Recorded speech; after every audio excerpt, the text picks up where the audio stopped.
Hello, my name is Richard Larondo, Remax West Coast here out of Richmond, British Columbia. I want to take a few minutes to talk to you today about multiple offers from a buyer's agent's perspective.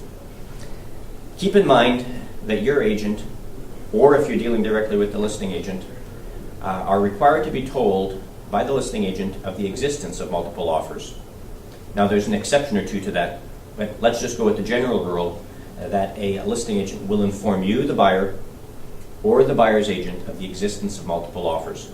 On that topic, if it should happen that you land up finding yourself in the multiple offer environment and the buyer's agent comes back to you, your agent comes back to you and says, by the way, it turns out we're the only offer, I believe that while there's no rules specifically that address this, I believe that you ought to be given an opportunity to rethink your offering strategy if you turn out to be the only offer. Certainly that's not going to be the norm. Let's talk about multiple offers to the extent that some buyers decide that they want to back out, that they don't want to compete in a multiple offer environment. I would encourage you to do it. I'm not saying that you get involved in the bidding war, but put your best step forwards. Put a price down that you're comfortable with the home. I believe that it's better to have tried and failed than to have never tried at all.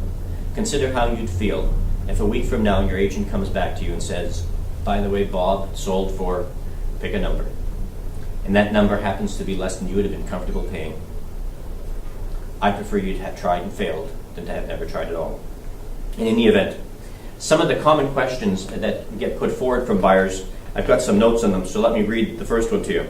It says, my offer was first, and the seller must deal with my offer before looking at others. I can't tell you how wrong that is. A seller is not obligated to limit his considerations to the first offer written. If a seller finds himself in possession of multiple offers, he's absolutely entitled to look at all of them and act on any one that he chooses to move forwards with. Is it going to be the best priced offer? Often, but not always. And this is why the terms in your offer are critical. Work with your realtor to structure it as strong as you can. Another comment that I commonly hear from buyers, my offer was countered by the seller. Until I decide to accept or reject the seller's counteroffer, he cannot consider any other offer. Gotta tell you, you're taking a false sense of confidence there. The typical offer, you take a look in section 23 of our contracts of purchase and sale, it says that there is no binding agreement in place until it's reduced into writing. If the seller gives you a counteroffer and it remains open, for example, until tomorrow morning at 10 o'clock, don't take a false sense of comfort that it's yours to review until 10 o'clock tomorrow. If you feel comfortable with that offer, go ahead and accept it. If you don't, that's fine. Recognize that the seller has the opportunity to revoke that offer and then consider any other offer that may be on the table at that time.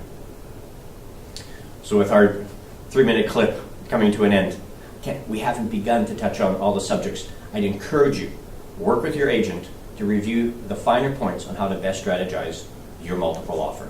And good luck.